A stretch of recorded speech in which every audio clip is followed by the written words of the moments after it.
Wow. Wow, Karen, that's amazing. Yeah, How do you feel, Karen, after watching that? yeah. I mean, it's truth, isn't it? And yeah, I'm glad that I've done it. I'm glad that I finally did it. I think with that, just that trailer, I think it's giving out that message to many people that will relate one way or the other. They can relate. Yeah, absolutely. Honestly, Karen, what an amazing journey you've been through, and I'm so glad you're here to tell the story. You know, yeah, because it's where you are now that matters. You know, to look back and look at the lessons, because what you're talking about, Karen, there is lessons. They are lessons. I am that I am.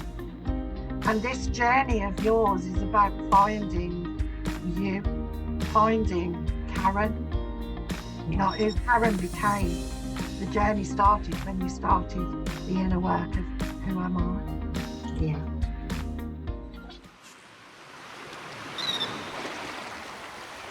Hello and welcome to another episode of Searching for Truth Uncovered, and with me as always is it seems to be always at the moment, and I hope it's going to be always, is the lovely Kim Roberts, my co-host. Hello, Kim. Hello, Donna. Good. Hello. I'm going to do a more of an introduction to you later, and my most previous podcast guest is Karen. Hello, Karen. Hi. Hello. Hello. You have been to see Kim for some quantum therapy, which those people who have been to Uncovered or seen Uncovered before will know that that's what Kim specialises in. So, as I said before, I will do an introduction to Kim and everything else that she does.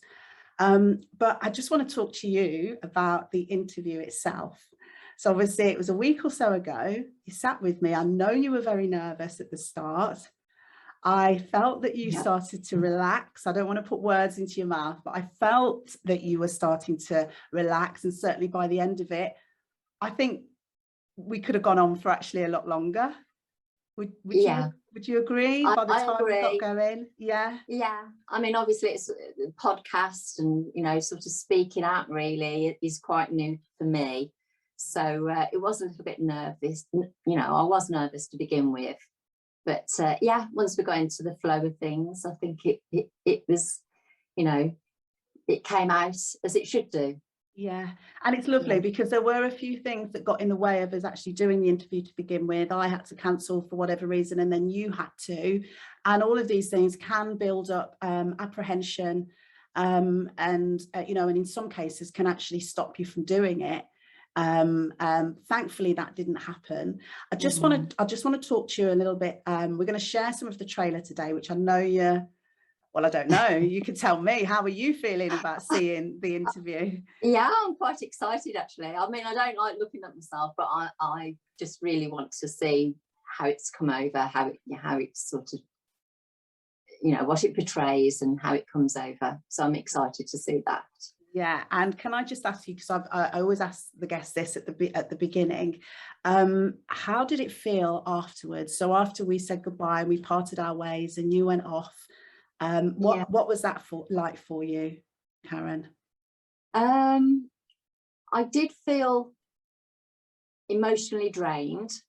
I have to be honest. I did feel that we talked about all sorts of layers of my life and things, and it sort of unraveled a lot of emotion. I was pleased that I'd actually got a lot of things out, because that's the whole purpose of doing this. It's about sharing. It's about, obviously connecting with other people in similar situations. And so I wanted to share my story. I'm quite a personal person, really. So for me to do something like this is a big, big step.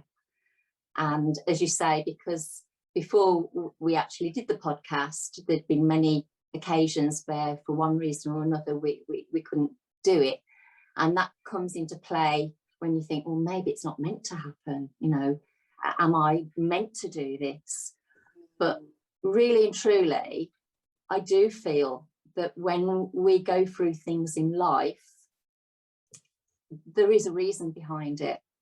And I truly believe, as much as hurts and traumas and heartbreaks, anything in life, it is about recovering from that and healing. And I've gone through the healing process. I feel as if, you know, I have got out the other end, and I want to help others through that process also. And if this is something to help, then great. Yeah, that's beautiful, and that does come across as well beautifully at towards the end of the interview as well, what your gifts that you, beautifully. Now, before I talk to Kim, I think we better let the listeners and watchers know a little bit about what it was that you came in to talk about, Karen, because at the moment people are probably thinking, well, what was it? What was she talking about? The real synergy that I really felt with you, and there was actually a lot of them, was you were also adopted as a young girl, older than myself, 2.5 years old, into the family.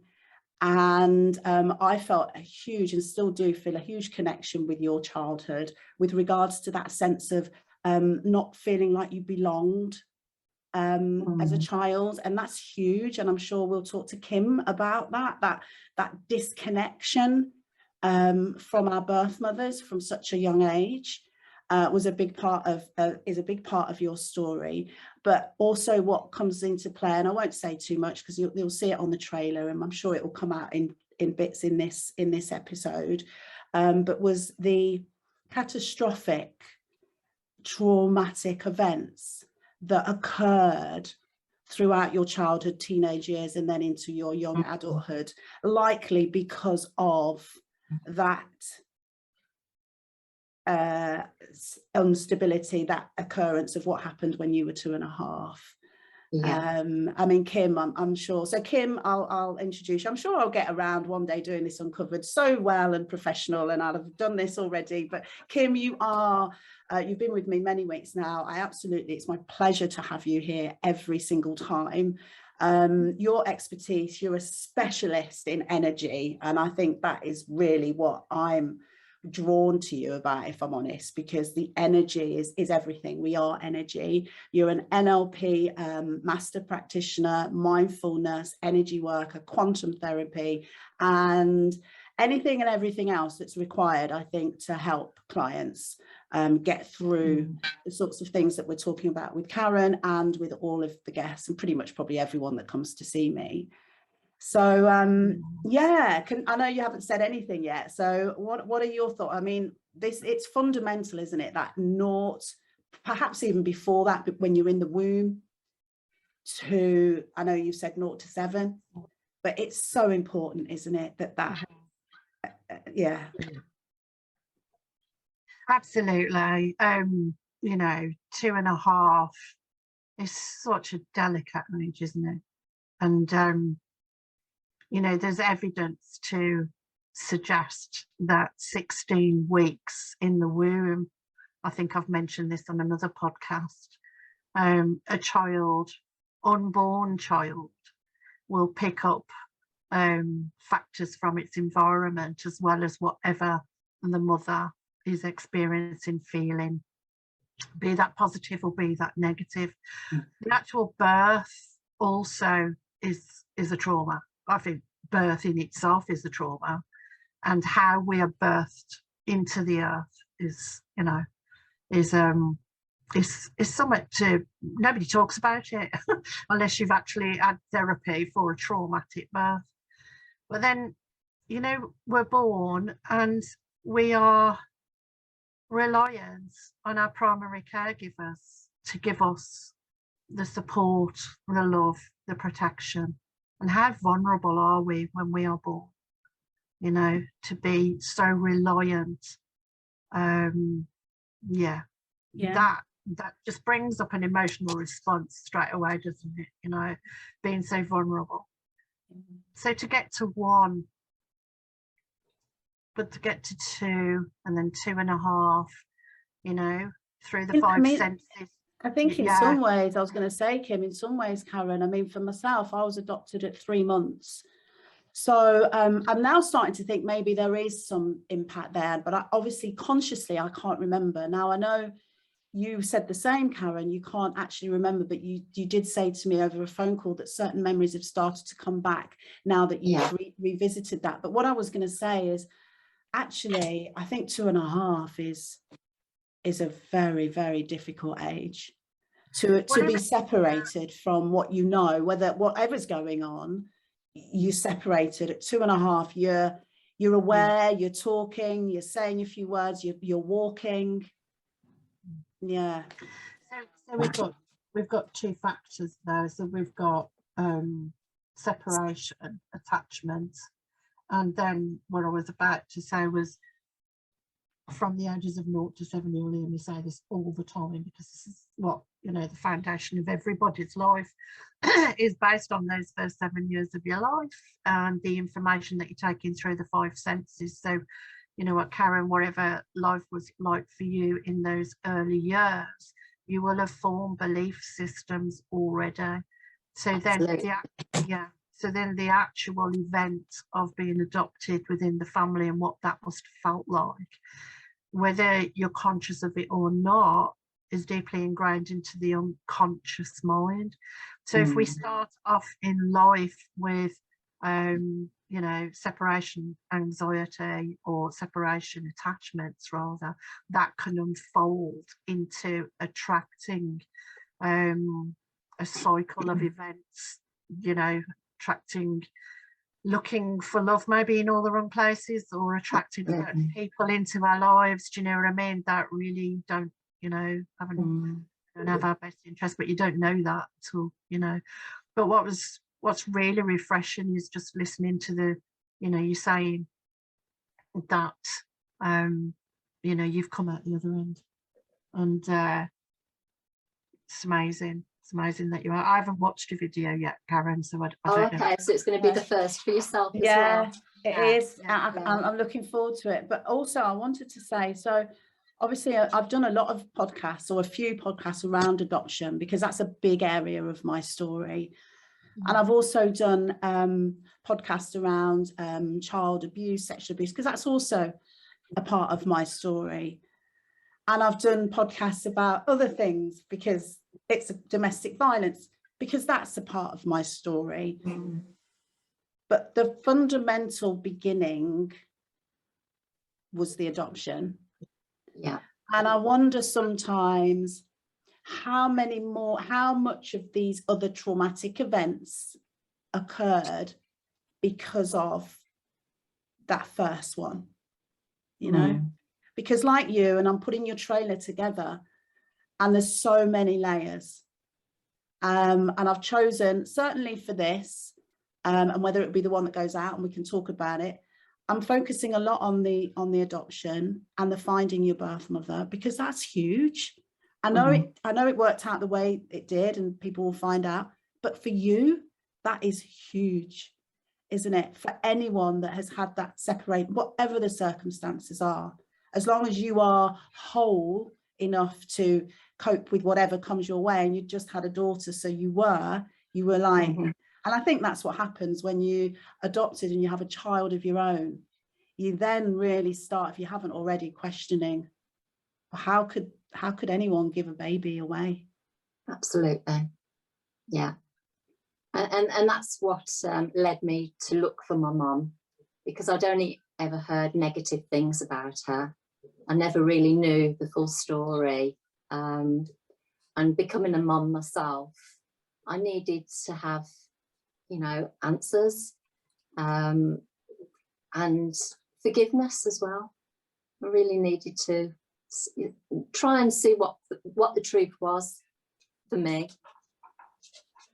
I think you and I could do a whole podcast on forgiveness. Yes, it's a big thing. Forgiveness has been part of my healing. It's something that myself and Kim explored a few years back when I was, you know, was having therapy with Kim. And for me, forgiveness, before you can do any journey of healing, you've got to forgive yourself. and to forgive yourself before you can forgive others. And yeah, and part of, I've got a very naughty puppy, I'm sorry. And part of that, what I was doing was actually writing letters of forgiveness. And the first letter was to my mum. She never ever received it. She didn't have to read it, but I had to put all my emotions, all my, you know, questions, and, you know, and tell her that it was okay. You know, it was okay. And that in some respects, I still loved her, possibly never had that bond with her, even when I met her, never loved her as a mom, but I loved her as a person and who she was. And I understood her own journey. So yeah, and I think that's huge. I mean, that is huge. I did the same with my adopted mom, actually, because there was a few things that a counsellor, psychotherapist actually said I should write to my mom about this, about, you know, and let it go.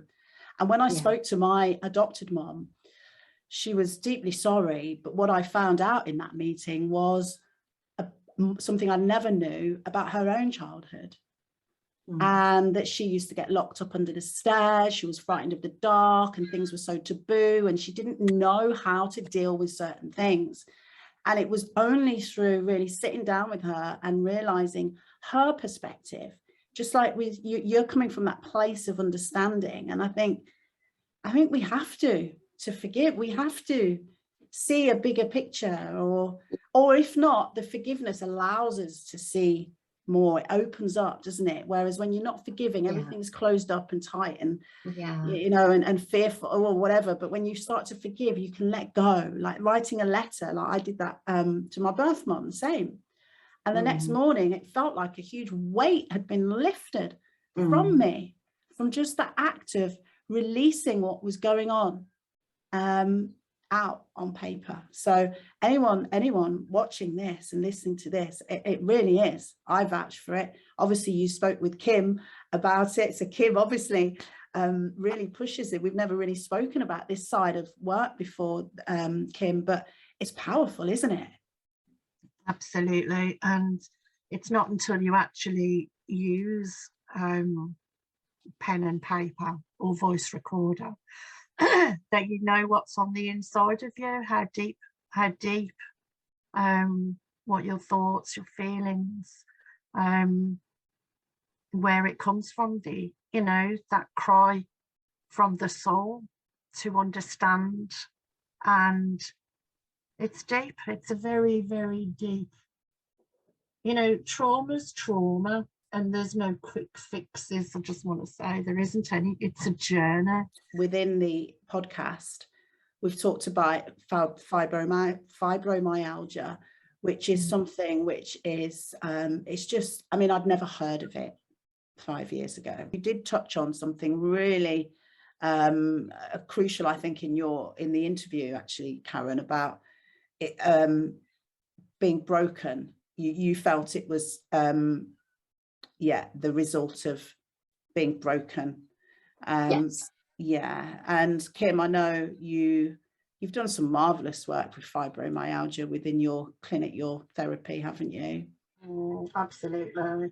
And different people, different ages, different backgrounds. And again, the fibromyalgia is just a label, again, because they can't find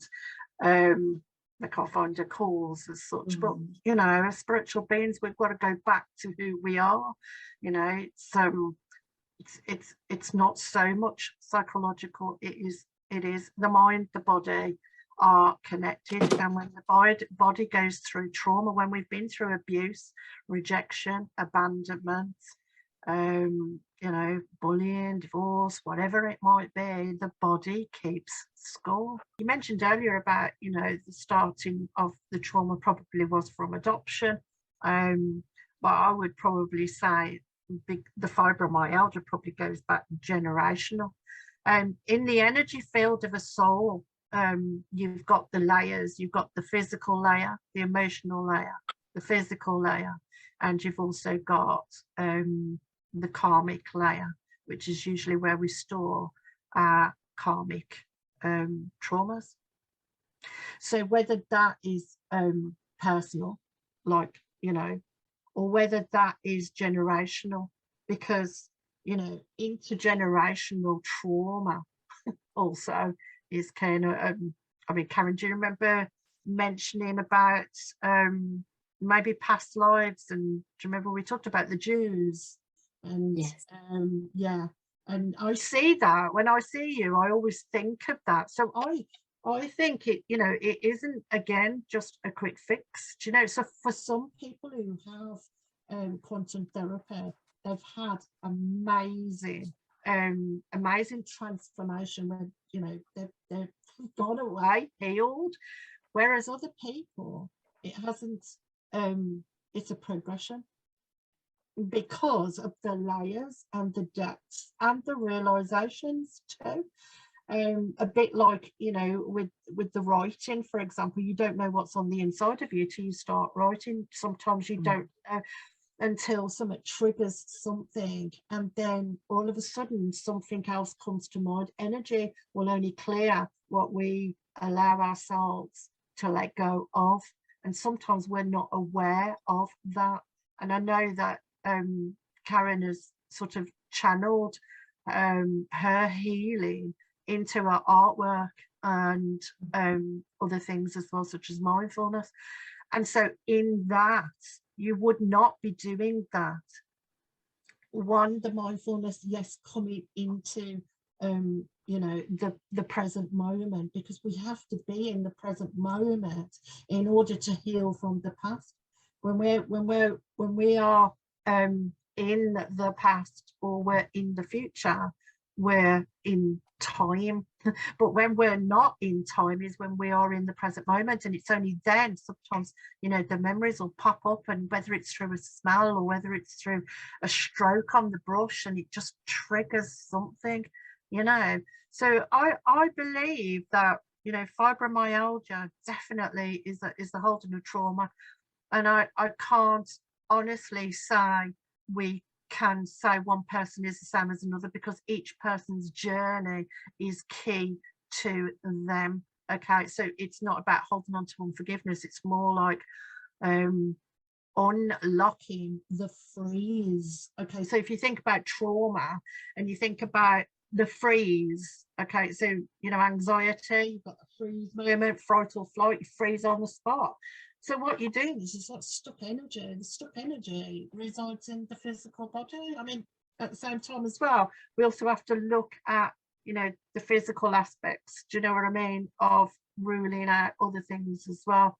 I remember when Karen first had, well, it was back then, we called it integrated energy therapy before it became quantum therapy. And I gave you the feedback, and you just come back, hadn't you, Karen, from Dr. Myhill, was it? It's Sarah Myhill, and I'd got this report. Yeah, and that was when I was diagnosed with, as well as having fibromyalgia, I was also diagnosed with ME and fatigue, chronic fatigue. And obviously I'd got this big report of everything, every organ of my body. And it so happened that when you was doing the integrated therapy and you found some blockage, it actually correlated to what Dr. Myhill had put in her report. It was amazing to know that. It was. I know, it was really lovely for me to actually, like, it was like, oh, that's amazing sort of thing. I think it was around the gut area, wasn't it? The stuff. Yeah, I think it was the liver and spleen. It was definitely around that region. I love that. I love that, because obviously with doctors in hospitals, they've got x-rays. You can see if that's fixed. You can see if that's done. Obviously with the work that we're in, and certainly the work you're in, Kim, with quantum therapy, it's not like that. It's not like you can do something and get a machine out and check to see if it's shifted. It's just, and it can be a gradual thing, can't it? So I can imagine that was lovely to get that. Well, the thing is, anybody can do quantum therapy, I believe. I really do believe that. Can you teach me, please? And I'm trying so hard to put some training together. But oh God, it winds me up every time you say that. Anyone could do it. I'm like, okay, I'm waiting. But we've all got gifts and we've all got chakras. We're all energy beings, you know. It's whether that's our soul's destiny, because it's not always everybody's soul destiny. So therefore, maybe people can do it, but it's not their soul's destiny. Do you know what I mean? So as a soul being, then if you're in tune with somebody's energy field by being completely neutral, then you can pick up those blockages. So I am gifted on the clairvoyant side, but I can sense blockages. I can sense as soon as somebody comes into my office, I know this, and this, but actually until I pull through the energy field and through the layers, it's only then when I give the client the feedback, do they say that's right, that's right, that's right, that's right, that's right. Or I forgot about that, or whatever. So it can't lie. You know, it's the truest reading you will ever have in your life. Your very first quantum therapy reading is the truest reading ever.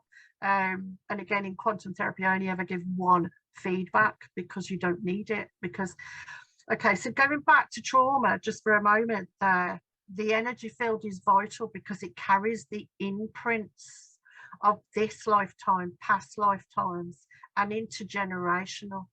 So, Karen, for example, whatever your mom went through, or whatever your mom went through, Donna, whatever your grandmothers went through. Now, you've heard me mention this before, that there's a connection between grandmothers and granddaughters on the energetics. We'll talk about that maybe on another, you know, because it's really deep, but there is that female connection of the energetics, intergenerational.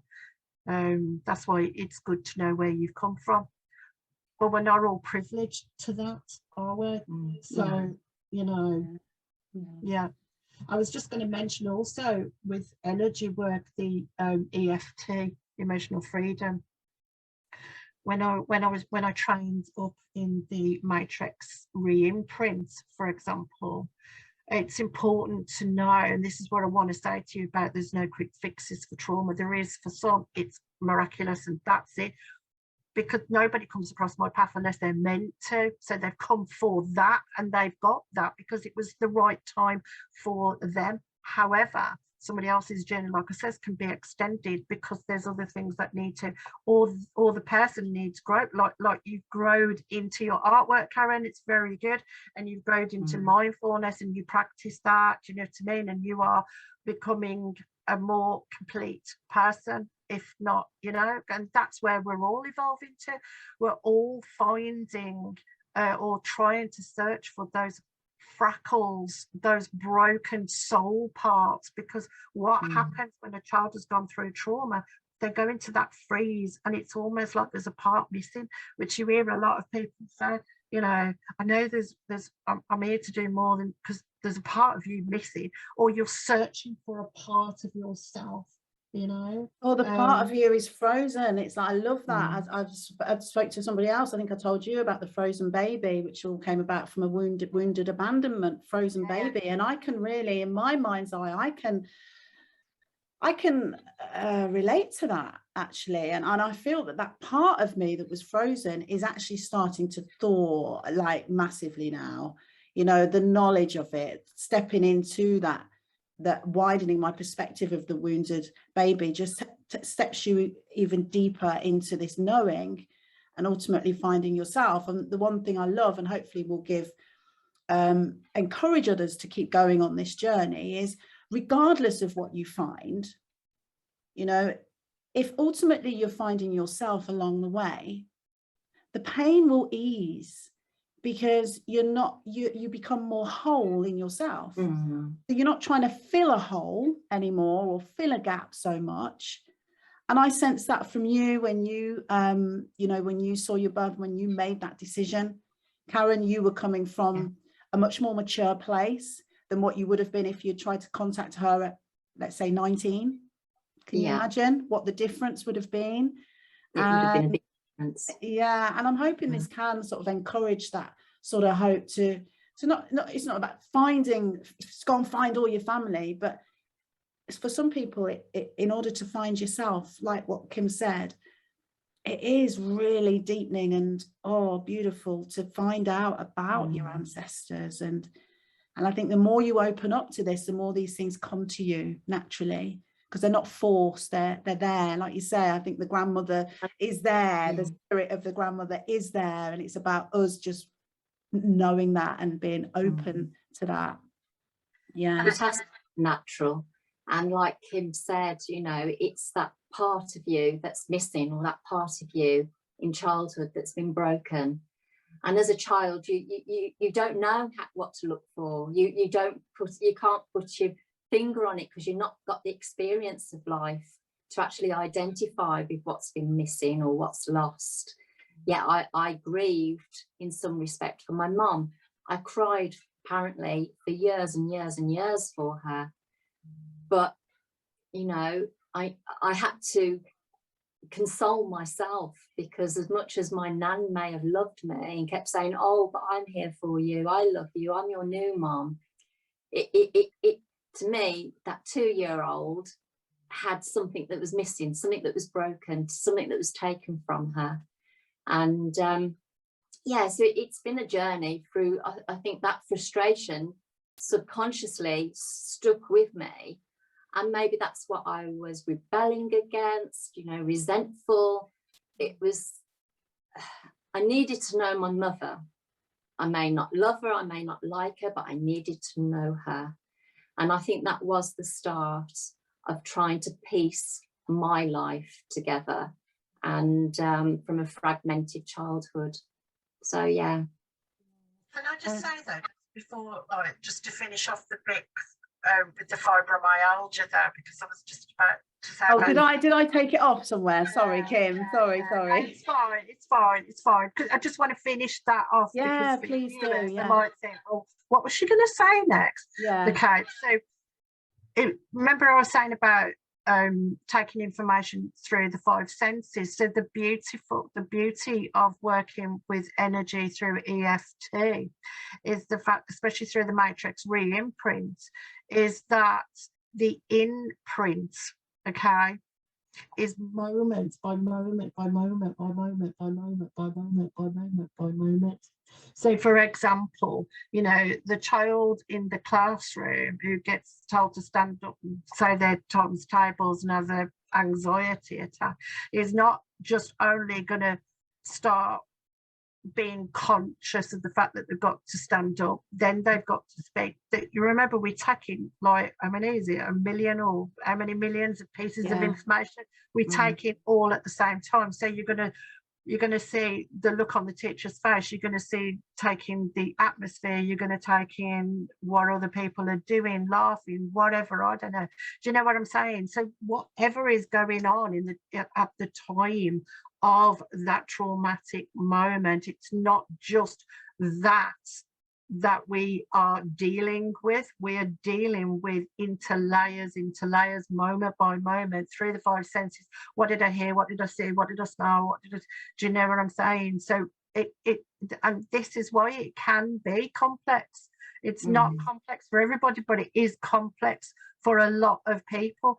And you know, this is what I want to be able to say, that with the EFT, it works on what happened next.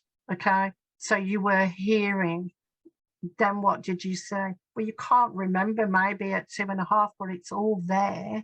It is all there. So the thing to look for is whatever the triggers are later on in life, and you think, okay, you know, it's not hard, is it, to put yourself in a little 2.5-year-old, especially when you've had your own kids or you've got grandkids, for example. And then, you know, it's deep. It's really deep. So I just wanted to say that the quantum therapy is the clearing of the meridian channels, and it's also the energy field, but the EFT does the layers, and that work in itself, that's why it's called matrix, because there's many layers, filters as we call them in NLP, do you know what I mean? Sometimes to be working on what happened next for somebody to be and truly let go of.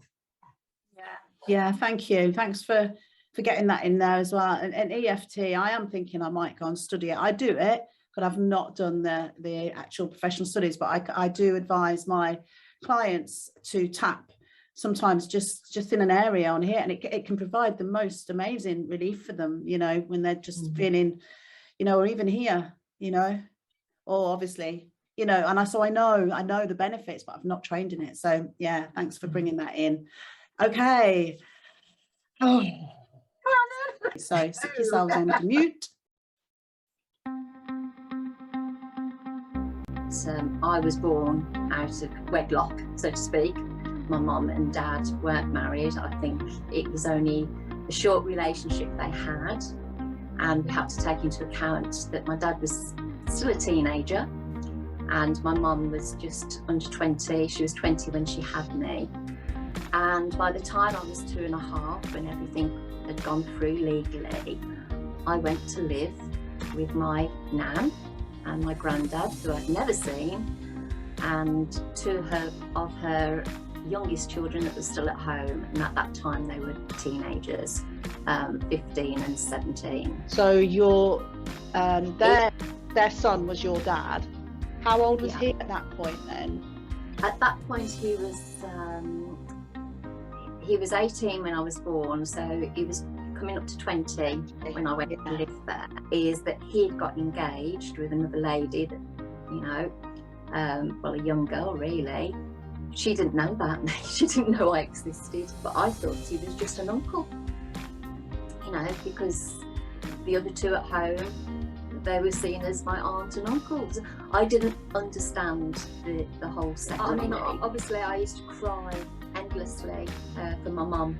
Night times was a nightmare. I can still vividly remember being a child and screaming out for my mum. Couldn't quite put my finger on the reason why I was different, you know, and the more hurt I got, and although, you know, I used to go home after being bullied and possibly my clothes were torn, and, you know, I had a few scrapes on me, and my nan would be up at the school the next day, but that didn't help.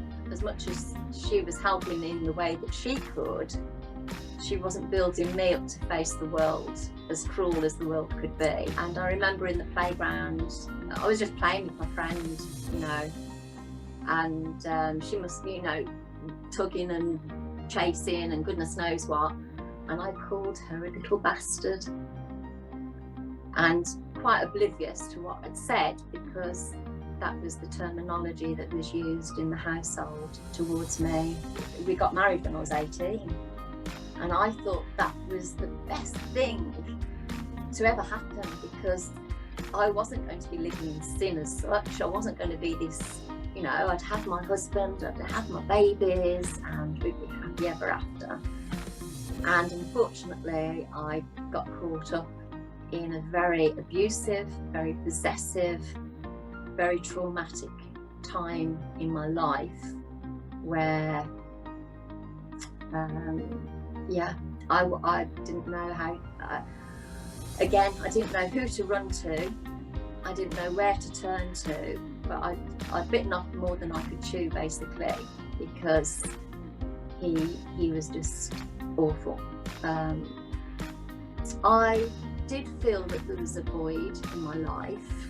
I did feel that there was questions that needed to still be answered. And I wrote a letter to the Evening Mail, to the Getting in Touch page, and I contacted my birth mother.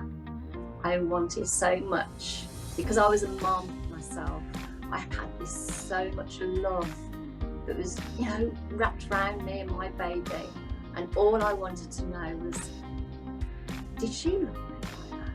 Yeah. Because why did she give me up? Okay. The only information that I had was the road and the area that I was born, the hospital I was born in, and her full name as a maiden name. I didn't know who she was as a married woman. That's all I had. So that, obviously, a little letter went to the Evening Mail saying, do you know, I'm her daughter, I was born on such and such, used to live at such and such, and that's all I could go by. And you got a response? I got a response. Wow. Yeah. I just remember standing behind that door, knowing that she must have the same feelings of emotions standing on the opposite side. Because what do? Do you caress? Do you say, "Oh, love you"? Do you say, "Hi, Mum"? Do you say, you know, use her name? You just don't know what to do. And when I opened the door, I did feel like I opened the door to a mirror. I could see me in her. Wow. But it was when she was talking about her husband, and I do believe that they're still together. Apparently he was quite violent to her. So looking back at the life story that she could tell, I was well out of, I had, out of the two options, I was in a better, you know, life, because I would have been his punch ball.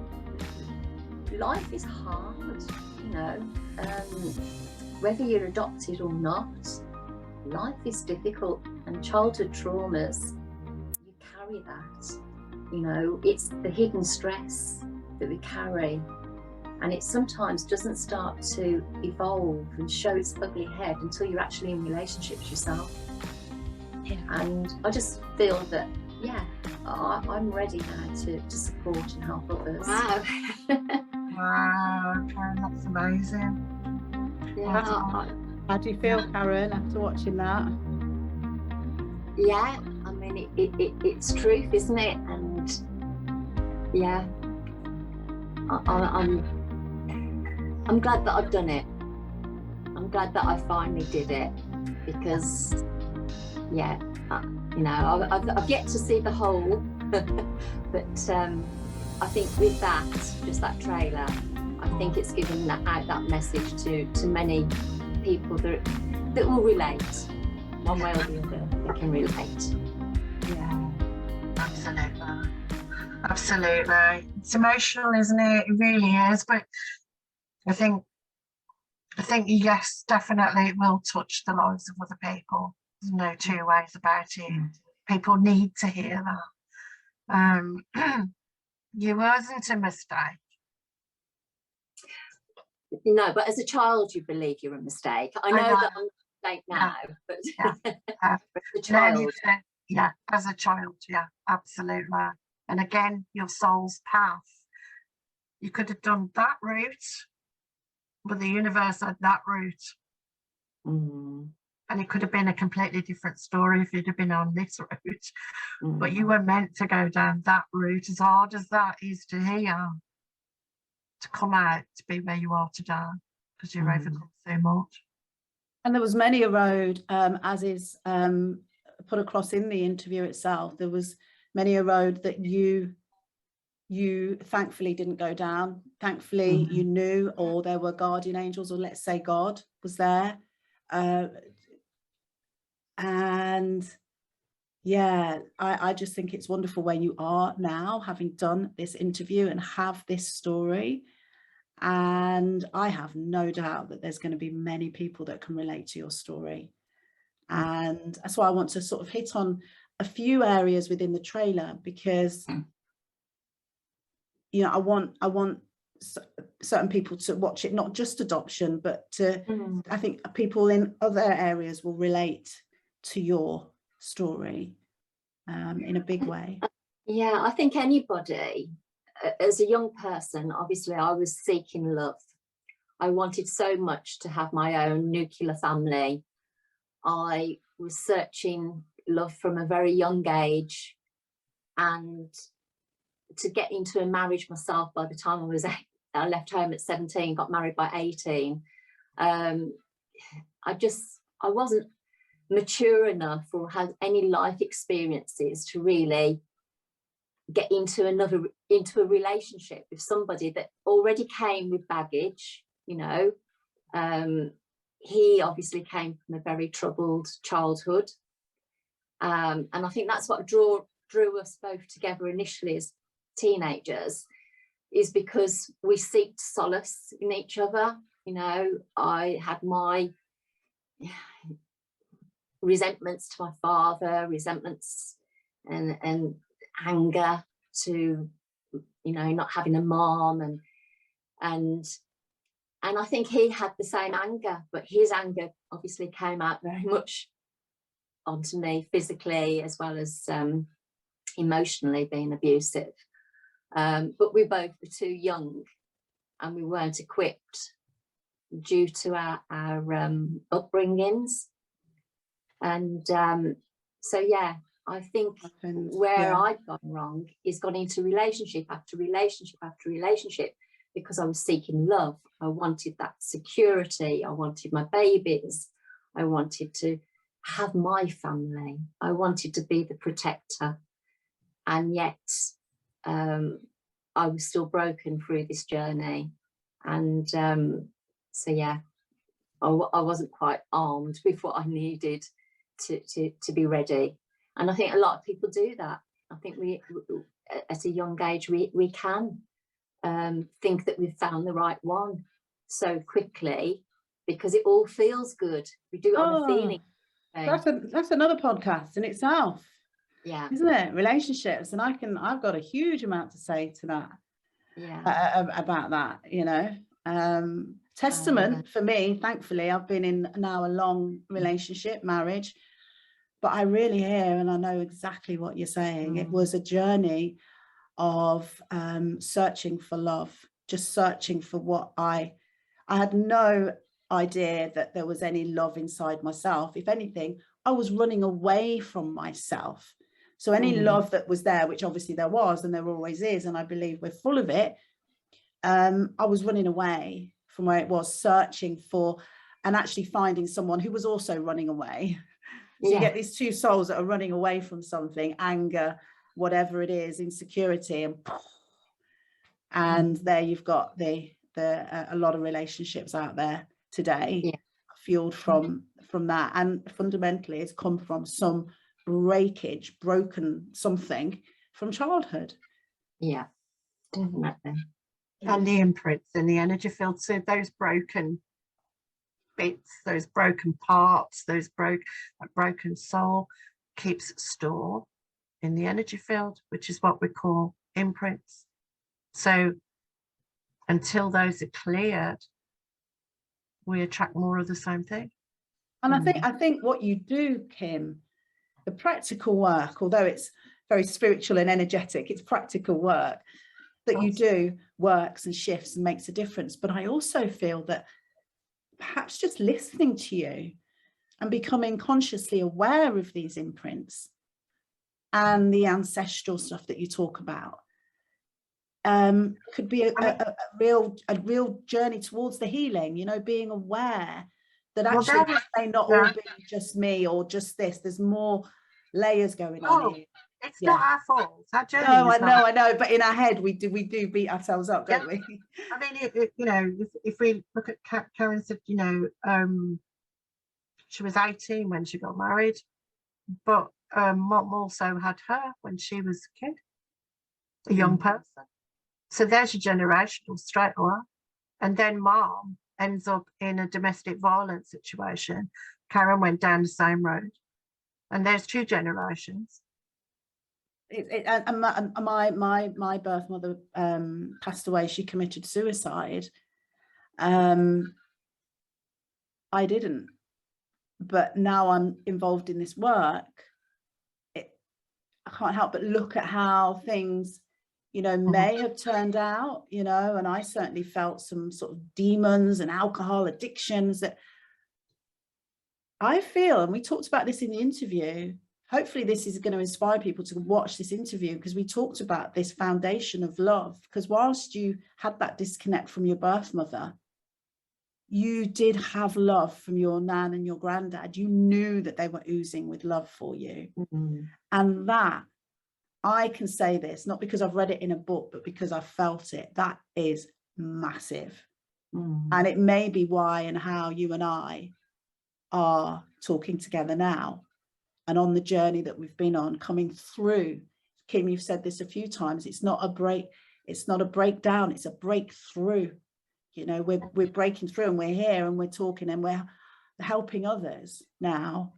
But I've always said, oh my goodness, thank you for that love, you know, because yeah, it's so precious. I'm always going to come from the collective consciousness, and I'm going to mention this in every video, because we chose to come in at this time. We chose this journey. We chose the healing, not just for ourselves, but for the intergenerationals and for the children also, the generations to come. So we came in knowing that, you know, with amnesia or whatever, we knew we would overcome, and here we are. It's wonderful. It's wonderful. You know, it's a journey, but we're part of this new earth. We're part of this, you know, this arising, this ascension on the planet. We're we are waking up to, we're waking up to intergenerational stuff. We're waking up to who we really are as energy beings. I mean, you know, people, professionals are actually talking about the mind-body connection. Trauma, the body stores trauma. Do you know what I'm saying? Touch therapy, whatever, talking therapy, music therapy, art therapy, mindfulness therapy, however it comes in, we've all got a bit of something that we all need for whoever crosses our paths collectively and you know, individually too. So I'm really excited about that. I really, really am. Honestly, Karen, what an amazing journey you've been through, and I'm so glad you're here to tell the story, you know. Yeah, because it's where you are now that matters, you know, to look back and look at the lessons, because what you're talking about, Karen, there is lessons. They are lessons. Pass on to others, you know. There are people that die and never heal, because they don't know about this, you know, that there wasn't this technology back in the day, you know. Now we've got YouTube, we've got this, we've got that, get the messages out, you know. Just well, that's it. And I just want to say as well, sometimes it's not always about techniques that, you know, helps people through. It's about being really genuine and listening and having empathy. You know, this is the age again, you know, empaths attracting narcissisms, you know, narcissistic relationships to destroy, to break down, but without the experience we have no growth. And we can't not come through the other end. I don't think. You know what, we have to stop now, but we are, if we didn't have to, and make a note of this, Kim, because I would love to venture into that, talking about that on the Uncovered.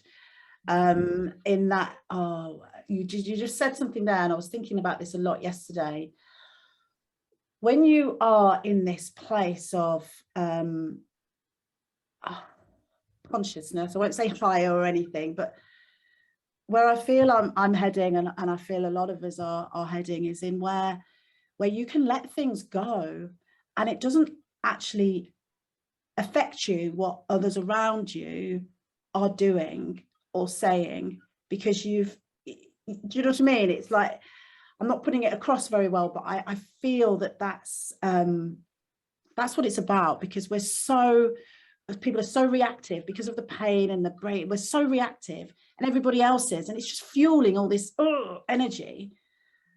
Whereas the place I'm aiming to get to is where, you know, certain things will just bounce off me, just bounce, you know. And it's a journey, and I am happy to be on that journey now, because every time I do get a little something, and it does, this is what I'm going to say, and it doesn't, and I do react, as long as I'm reacting with awareness and I'm aware of what I'm doing, then that's okay, you know, because I can just try and make sure not to do it again. So I feel we're all, you know, heading I think towards, we are all evolving and all learning in our lives. And and to look back on my whole story, and I'm sure I've got another 20 years to add to it, but or 30, hopefully, God willing. Yeah, I think just to look at our journeys, you know, we are here for a purpose. We are here for a reason. Yes, we've been broken along the way, but I do believe, like Kim said, I think when we were in spirit form, we knew our purpose before we were born. My spirit knew I was going to be born into Karen. Yeah. And survive. Yeah. Survive and thrive. And healed myself through this journey for a purpose, and that is to help others learn and to others heal. And it you know, and yes, it's an amazing thing to be blessed with that, really. Yeah. Because I do see my life, as heartbreaking as it could be, if you read my story, it's still a blessing. Yeah. Because good comes out of it. Absolutely, Karen, and it's generational. Remember, you've got the grandkids, and you know what I mean. Yeah. You know what we do is key. What we do, what we believe, whether we have a relationship with them or not, doesn't make any difference. It's energy. Yeah, absolutely. Yeah. Oh, beautiful. Oh, thank you, ladies. Thank you, Karen, for coming on, doing the podcast, the interview, and for coming on to this episode of Searching for Truth Uncovered. I've no doubt that there's going to be people that get a lot from both of these episodes. We will go into a little bit of depth about it all with Kim here, and so on that note, Kim, thank you so much for joining me again. I've got an affirmation for Karen. Oh, thank you. Yes. Today's affirmation is I am fully connected to the divine, to my higher self and infinite wisdom at source. I am a spark of divinity manifesting beingness, mindfulness. I am one with the onlyness. There is no one like you. I am that I am. And this journey of yours is about finding you, finding Karen, not who Karen became. The journey started when you started the inner work of who am I. Yeah. Well, I'm certainly very glad to be know you now on this journey, Karen. As miles away as we might be apart, I feel blessed to know you. We have got a lot in common. I'm excited to read your book, so please do hurry up and write it and get it published. Type it out now. Yeah, so you've actually written it. You just need to type it out. I've written it. Yeah, I can't wait to read that. I really can't. And I know I gave you some ideas and we were feeding off ideas. So I've got beautiful hopes for you. I've no doubt that they're going to come true because of the journey that you're on, Karen. Thank you. Thank you. It's been a pleasure, and it's always lovely being in your company and Kim's company, because I think as a collective, it's just inspiring. You're inspiring. You are inspiring. You are. And I think the more we step into our gifts, the more the gifts show up and get shared with others. So I will just keep telling you that. Absolutely. Yeah. And thank you, Donna, for having us. Yes, thank you. It's been amazing. It's lovely. Thank you so much. And thank you to everybody that's taken the time to watch Kim, Karen and myself for this episode of Searching for Truth Uncovered. And we will be back again soon. Thank you, everyone. Take care. Thank you. Bye. Bye. Bye.